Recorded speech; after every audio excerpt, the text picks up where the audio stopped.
Hey guys, I wanted to go over the writing evidence formula with you real quick. Just a reminder, this is not meant to be like the complete picture of the writing evidence formula. We're in the very early stages, so this is just introducing it. As we really work through this first unit, you're going to have a lot of assistance. We're going to have some guided assessments and things like that. So the whole point here is just don't be overwhelmed. Just kind of take it in, learn as much as you can. And again, we will work on this in groups collaboratively. And then again, like I mentioned, through some guided assessments and give you feedback. All right. So one of the really key parts of history at Chilton is that as teachers, we're not up here in front of you just kind of teaching you everything and telling you our versions of history. Instead, what we're doing is we are posing big questions in the form of investigative questions or IQs. And you should see these on your teacher's daily agenda in the form of learning objectives or IQs. And so the whole point here is we ask you a big question, and then your goal is to answer that question, but answer it with evidence. And so if we're going to have you answering questions with evidence, it's really important that you are using the evidence correctly, that you're citing it correctly.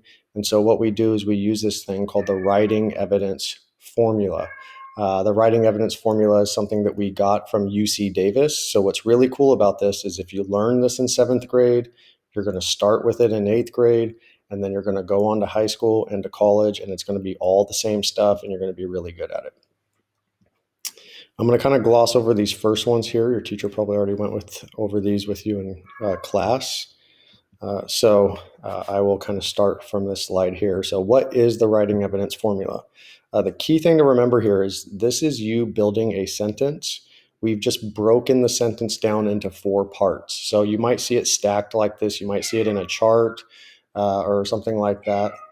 Adrian, will you go pet the cat? All right, sorry, my cat is meowing in the background. So you will see these 4 different colored sections. But really, just remember it's the red part first, which is source, and then there's going to be a comma, and then the orange part, which is source info, and then another comma, and then you're going to have the reporting verb, comma, and then finally your evidence. Okay, and so I'll get into that a little bit more. But the source is the who, the person, the group, who made the source. Is it a textbook? Is it a teacher? Is it a president giving a speech? That's going to be our source. And then our source info is more specific information. So what type of source is it? If it's a book, what part of the book is it? If it's a website, what is the name of the article? More specific, detailed information that would point you in the right direction. And then the reporting verb, remember these sentences need to have a verb. These sources are talking to us a certain way or showing us things a certain way. And so depending on the source, our verb will change. I always tell my students for written sources, start with the easy ones, start with those claimed or stated verbs, and then we can kind of progress and build on that. And then if it's a visual source, we actually have a chart. It's going to show you which words you should be using. And then finally, the evidence or quote. We will do tons of work with you on your quotes. Right now, we just want to see that you can quote things, but ultimately, as the year goes on, we're going to kind of stress, is that the best quote? Is there a better quote you could have chosen to answer the question? Right now, we're just in the very early stages. So here's that verb chart that I was referring to. So remember that yellow part where you need to choose a verb. Here you have this whole chart of verbs. The blue ones are the ones you would use for a visual source. So if we're looking at a statue or a painting, that painting can't claim anything or state anything. Instead, it might show us something or it might depict or illustrate something. So the blue ones, anytime you get a visual source, a video, a poster, a painting, a statue, you're going to want to use those blue highlighted words. And then if it's a written source, like a textbook, you would want to use one of your gray boxes here. Be a little cautious of using too many of them early on. I'd let your teacher kind of guide you on that.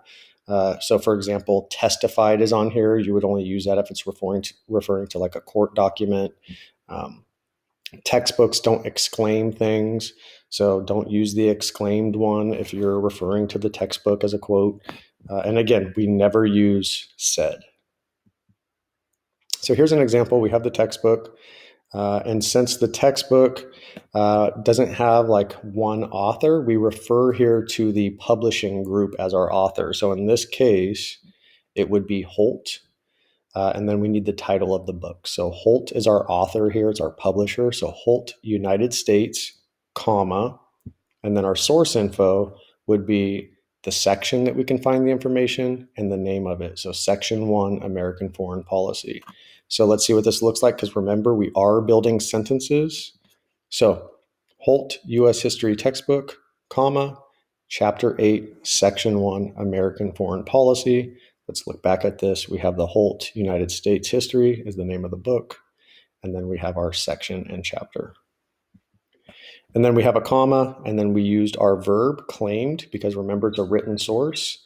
So you can see claimed over here all the way on the left. It falls under the category of the gray boxes. So we have claimed, and then you would write your quote word for word with quotation marks around it. This next one's a little bit different. This is a website, and so we always try to see if we can find an author as our source. We do have an author here, so Mackenzie Myers is going to be our red part of the sentence. So Mackenzie Myers, comma, and then we have our source information. It's in the Placer Herald, and the name of the article was Sierra College Opening Auditions for Spring Theater Production. And that will look like this in a sentence. Mackenzie Myers, author of the article, Sierra College Opening Auditions for Spring Theater Production on the Placer Herald website, claimed, again, because it's a written source. And then we have our evidence or quote.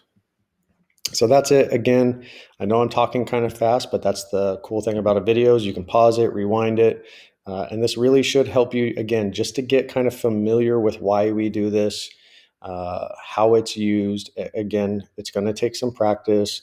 Keep it simple. Just remember the order of the colors. Our source grids are going to have tons of structure for you. We're going to guide you, but you really benefit by at least trying to pick up on the basics early on in the school year. All right, thank you. Hope that helps.